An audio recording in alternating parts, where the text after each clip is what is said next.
western Anderson County in central Texas, eastern Navarro County in north central Texas, until 9:30 p.m. Central Standard Time.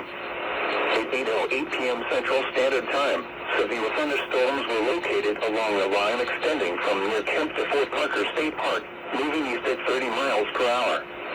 Hazard, 70 miles per hour wind gusts and penny-size hail. Source, radar indicated. Impact, expect considerable tree damage.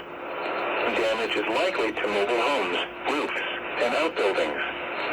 Locations impacted include Corsicana, Palestine, Athens, Mejia, Gun Barrel City, Groesbeck, Teague, Fairfield, Maybank, Blackhawk, Toole, Cairns, 7 Points, Wortham, Eustis, Trinidad, Angus, Edam, Enchanted Oaks, and Caney City.